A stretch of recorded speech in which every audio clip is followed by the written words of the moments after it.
Hello everyone, I am Leelam Chandrakar from department of zoology. आज का हमारा टॉपिक ऑफ डिस्कशन है एक्टिव एंड पैसिव ट्रांसपोर्ट। तो कोई भी आयंस या फिर मॉलिक्यूल्स का जो ट्रांसपोर्ट है वो पैसिव और एक्टिव ट्रांसपोर्ट के थ्रू होता है। तो इसमें हम देखेंगे कि पैसिव ट्रांसपोर्ट और एक्टिव ट्रांसपोर्ट क्या है। तो पैसिव ट्रांसपोर्ट क्या है? तो अगर सेल मेम्ब्रेन से बिना एनर्जी खर्च किए कोई चीज़ ट्रांसपोर्ट हो जाती है तो वो पैसिव ट्रांसपोर्ट है, ठीक है। और एक्टिव ट्रांसपोर्ट क्या है? तो अगर किसी आयन को अंदर जाना है या बाहर आना है, उसके लिए अगर एटीपी खर्च करना पड़े या एनर्जी लगानी पड़े तो वो एक्टिव ट्रांसपोर्ट होता है, ठीक है। तो सबसे पहले हम देखते हैं पैसिव ट्रांसपोर्ट को। कोई भी आयंस इजीली तब ट्रांसपोर्ट होती है जब कोई चीज़ जो है वो हायर कॉन्सेंट्रेशन से लोअर कॉन्सेंट्रेशन की ओर ट्रांसपोर्ट होती है, ठीक है। मतलब कि कोई भी आयंस या फिर मॉलिक्यूल्स जब अधिक सांद्रता से कम सांद्रता की ओर ट्रांसपोर्ट होती हैं तब उसको कहा जाता है पैसिव ट्रांसपोर्ट, ठीक है। अब ये अगर अधिक सांद्रता से कम सांद्रता की ओर जा रही है तो उसके लिए उसको एनर्जी की ज़रूरत नहीं पड़ती, उसमें एनर्जी लगाने की ज़रूरत नहीं होती है, ठीक है। वो ईजिली ट्रांसपोर्ट हो जाता है। इसे कहा जाता है पैसिव ट्रांसपोर्ट। पैसिव ट्रांसपोर्ट को डिफ्यूजन भी कहा जाता है। तो यहाँ पे एक एग्जांपल देखते हैं, ठीक है। मान लो एक ग्लास ले लिए, ठीक है। ग्लास में थोड़ा सा पानी डाल दिए। पानी में आप 2 से 3 ड्रॉप इंक मतलब कि जो स्याही होते हैं वो डाल दो। अब उसको थोड़ी देर छोड़ दो बिना कुछ किए। थोड़ी देर बाद आप देखोगे धीरे धीरे इंक जो है वो पूरी वाटर में जाके मिक्स हो जाता है। ऐसा क्यों होता है? आपने इंक सिर्फ एक जगह पे डाली थी और वो पूरी वाटर में फैल जाती है, ठीक है। तो ये ऐसा इसलिए होता है क्योंकि मॉलिक्यूल्स के पास एक टेंडेंसी होती है कि वो अपने हायर कॉन्सेंट्रेशन से लोअर कॉन्सेंट्रेशन में जाने की कोशिश करता है। यानी कि एक ऐसा रीजन जहाँ पे उसका कॉन्सेंट्रेशन जो है वो उनकी क्वांटिटी जो है वो जहाँ पे बहुत ज़्यादा होती है, वहाँ से वे अपने आप धीरे धीरे कहाँ आते जाते हैं? उस जगह पे जहाँ पे उसकी कॉन्सेंट्रेशन कम होता है, उनकी मात्रा कम होती है, ठीक है। तो इसी को डिफ्यूजन कहा जाता है। इसमें कोई एनर्जी की रिक्वायरमेंट नहीं होती। ऐसा नहीं है कि हमने जो इंक लिया है, जो गिलास में हमने इंक डाला है, तो उसे हमें चलाने की ज़रूरत हुई या फिर गिलास को हिलाने की ज़रूरत पड़ रही है। हमें कुछ करने की ज़रूरत ही नहीं होती क्योंकि मॉलिक्यूल्स के पास एक ऐसी टेंडेंसी होती है जहाँ पे वे खुद ही अपने हायर कॉन्सेंट्रेशन से लोअर कॉन्सेंट्रेशन की ओर जाती हैं, ठीक है। उसके बाद है टाइप्स ऑफ पैसिव ट्रांसपोर्ट। तो पैसिव ट्रांसपोर्ट जो है वो 2 टाइप के होते हैं। फर्स्ट होता है सिंपल डिफ्यूजन और सेकेंड होता है फैसिलिटेटेड डिफ्यूजन। इसमें फर्स्ट हम देखते हैं सिंपल डिफ्यूजन। तो यदि कोई माइक्रोमोलिक्यूल्स प्लाज्मा मेम्ब्रेन के पोर में से लिपिड लेयर से होकर हाई कॉन्सेंट्रेशन से लो कॉन्सेंट्रेशन की ओर इजिली ट्रांसपोर्ट हो रही हो तो उसे सिंपल डिफ्यूजन कहते हैं, ठीक है। ये स्मॉल पार्टिकल्स मतलब कि स्मॉल सब्सटेंस के ट्रांसपोर्ट जैसे कि ऑक्सीजन, कार्बन डाइऑक्साइड और वाटर के लिए है। छोटे होने की वजह से बिना एनर्जी लगाए ये हाई कॉन्सेंट्रेशन से लो कॉन्सेंट्रेशन की ओर ट्रांसपोर्ट हो जाता है, ठीक है। इसे कहा जाता है सिंपल डिफ्यूजन।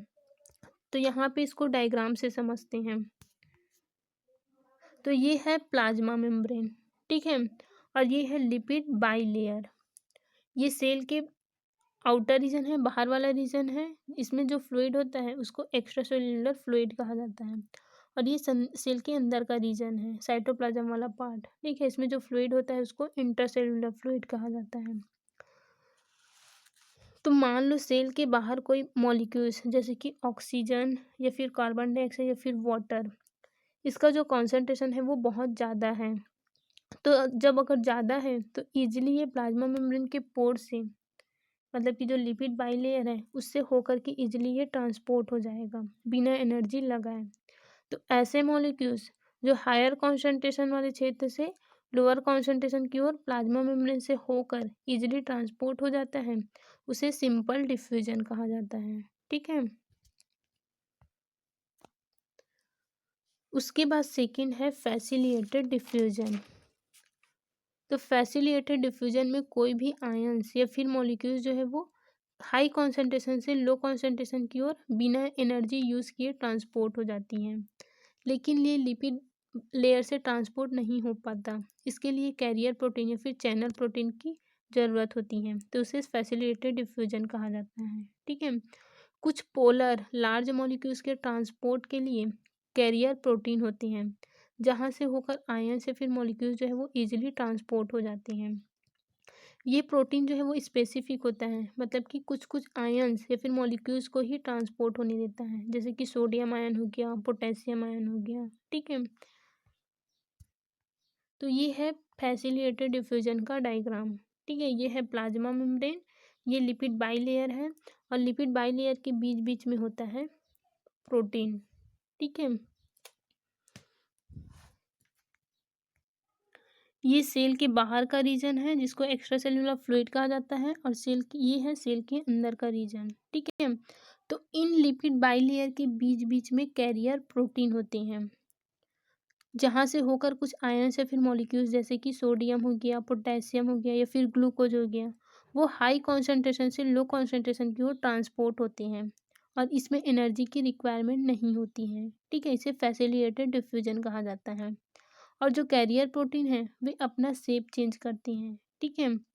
ये कुछ मॉलिक्यूल जैसे कि ग्लूकोज के लिए बहुत स्पेसिफिक होता है। तो मान लो सेल के बाहर ग्लूकोज का जो कॉन्सेंट्रेशन है वो बहुत ज़्यादा है, अब उसको सेल के अंदर ट्रांसपोर्ट होना है लो कॉन्सेंट्रेशन की ओर। तो अगर ग्लूकोज को ट्रांसपोर्ट होना है तो ये ग्लूकोज जो है वो यहाँ पे आके बैठ जाएगा, जो कैरियर प्रोटीन है वहाँ पे। ठीक है। और प्रोटीन जो है वो अपना शेप चेंज करता है, मतलब कि जब ये सेल, इसका जो शेप है वो सेल के बाहर की ओर है। ठीक है। और जैसे ही ये इसमें बाइंड होगा ग्लूकोज, तो इसका जो शेप है वो चेंज होके ऐसे हो जाएगा सेल के अंदर की ओर, और जो ग्लूकोज है वो बाहर सेल के अंदर ट्रांसपोर्ट हो जाएगा। ठीक है। तो ऐसा ट्रांसपोर्ट जिसमें कोई भी आयन से फिर मॉलिक्यूल जो है वो हाई कॉन्सेंट्रेशन से लो कॉन्सेंट्रेशन की ओर इन कैरियर प्रोटीन की हेल्प से ट्रांसपोर्ट होते हैं बिना एनर्जी यूज़ किए, तो उसको कहा जाता है फैसिलिटेटेड डिफ्यूजन। ठीक है। उसके बाद है एक्टिव ट्रांसपोर्ट। तो इस प्रकार के ट्रांसपोर्ट में मॉलिक्यूल से फिर आयंस का जो ट्रांसपोर्ट है वो कम सांद्रता वाले क्षेत्र से अधिक सांद्रता वाले क्षेत्र की ओर होता है। इस प्रोसेस में एनर्जी का यूज़ होता है, इसके लिए एनर्जी का सोर्स जो है वो एटीपी होता है। इस तरह से आयंस के ट्रांसपोर्ट की ऐसी प्रोसेस जिसमें एनर्जी का यूज़ होता है और मॉलिक्यूल्स का जो ट्रांसपोर्ट है वो लो कॉन्सेंट्रेशन से हाई कॉन्सेंट्रेशन की ओर होता है, इसको कहा जाता है एक्टिव ट्रांसपोर्ट। ठीक है।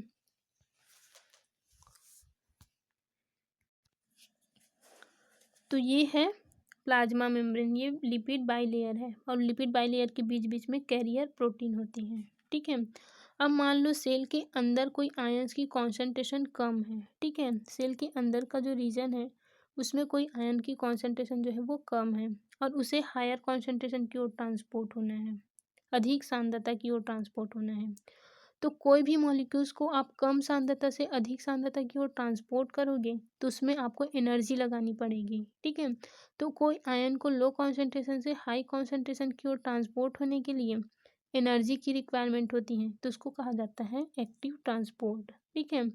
इसके प्लाज्मा मेम्ब्रेन में कुछ कुछ कैरियर प्रोटीन होते हैं। ठीक है।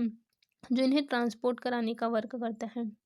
तो ये कैरियर प्रोटीन है उसकी आउटर सरफेस में बाइंडिंग साइट होते हैं। ठीक है। जिसमें कैरियर आयन जो है वो ट्रांसपोर्ट के साथ मिलकर कैरियर ट्रांसपोर्ट कॉम्प्लेक्स बनाते हैं। ये मॉलिक्यूल जो है वो सेल के अंदर, कोई भी मॉलिक्यूल्स है वो इस सेल के अंदर ट्रांसपोर्ट होगा। ठीक है।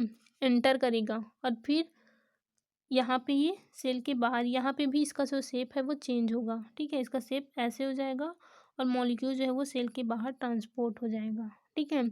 तो ऐसा ट्रांसपोर्ट जिसमें एनर्जी की रिक्वायरमेंट होती है और आयन से फिर मॉलिक्यूल जो है वो लो कॉन्सेंट्रेशन से हाई कॉन्सेंट्रेशन की ओर ट्रांसपोर्ट होती हो, उसको कहा जाता है एक्टिव ट्रांसपोर्ट। ठीक है।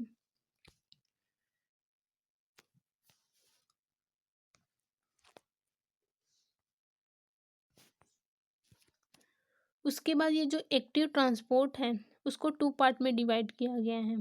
फर्स्ट है प्राइमरी एक्टिव ट्रांसपोर्ट, और सेकंड होता है सेकेंडरी एक्टिव ट्रांसपोर्ट। ठीक है।